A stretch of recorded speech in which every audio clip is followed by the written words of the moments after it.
Mga B, kamusta kayo guys? Hindi ako makapag-video nung nakaraan kasi umalis kami 3 days tapos kahapon naman inayos din ako dito, nag-ayos ako syempre ng deliver. Tapos kaya may deliver din ako. Tapos nag-inventory, nagpalit ako ng mga fries, tapos nag-order na din ako kasi busy sila bossing. Pero may sila ito kanina kaso pumunta namin sila sa kabila namin brand. Anniversary kasi nila bukas doon. So mag-isa na naman ang lola mo. Kaya lang din maiwasang di mainit. Pag ganito kasing oras mga 1 or 1 hanggang 3 ganon, di ganong ano yung mga tao. Umaga tsaka gabi, ganun. At medyo kulimlim na for today. Pero sana naman di paumulan. Kasi kawawa naman yung mga naghahanap buhay, mga nagde-deliver, mabasa sila. So sana mamaya na ng mga 12 may oras. Ano, ganito lang tayo mga bi. Pero kasi ginagawa, ganito pala, nag-aantay ng mga bibili, ganun. O di ba sumisilip na naman si Robos. Nag-excel na to lagi nakasave. Paano ba kayo ito po? Ay, nabis na ba yung dalawa kong ano, copy? Tingnan natin kung ang ginagawa nila.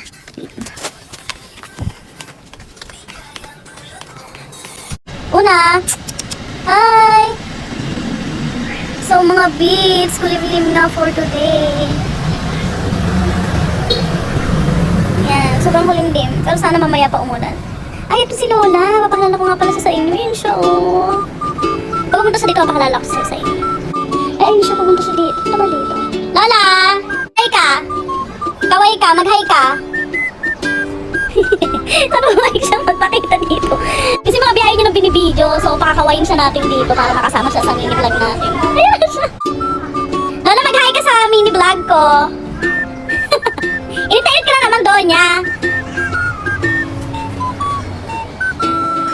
Ayan ho si Lola, o diba? Pak na pak yung pamaypay niya. Hi, this is my Lola. Lola ko siya dito. Kasabi mo sila. Magpakilala ka sa kanila. Ang ganda mo dyan ba? Magpakilala ka sa kanila. Nagawa tayo ng vlog para kumita tayo. How?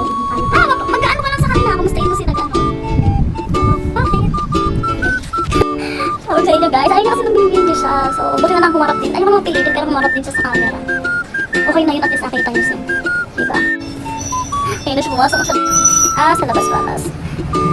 Mag-ikot-ikot siya dyan mga B.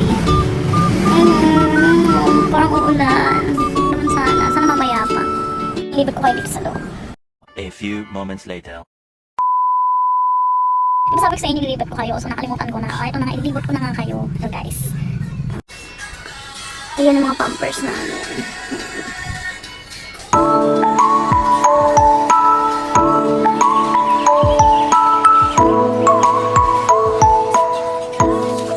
Ayan, ito yung mga Ascop sa mga ubo. Ayan, mga Solmux, sa sipon, Rosette, Lisa Top, Nysutrin, sa mga lagnat, Tempra, Calpol, by Jessie. Ayan. So, ito yung mga paraset. Ito yung mga generic namin. Ayan, mga generic namin. Ayan, ito yung mga ointment cream sa mga kati-kati, katulad ng mga jowa, charis.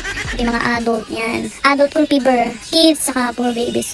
Persiflora, yan, sa mga padudumi. Lipton, Probos, yan. MX rin, saka yung mga OTC namin, ito. Yung mga stock namin, ayan. Ito yung mga kilo namin na gatas. Ayan. Ito pa yung mga pampers namin. Pampers dry, pampers pants. Ayan yung mga bona, tissue, cotton. Ito yung mga lactum namin. Ayan. Tapos yung mga Celine. Ayan. Ito yung mga vitamins namin. Ayan. Yung mga Listerine, Bactidol, Colgate, Polydent, mga Centrum. Ito yung mga medical supply namin. Ayan. Mga pabango, Eskinol, Safeguard, Baby Bench, Eskinol ulit. Myra. Mga pabango namin yan. Diba? May grocery tayo. Mga panlaba, Downy, yung mga maramihang pampers namin na yan. Ayan siya. Mga Nestogen, Nido, tapos ito yung mga Cerelac namin, Member Brand, 45, yan. Saan pa ba? That's all guys, bawi ako next video kasi medyo madami ng taong bumibili. So, bye!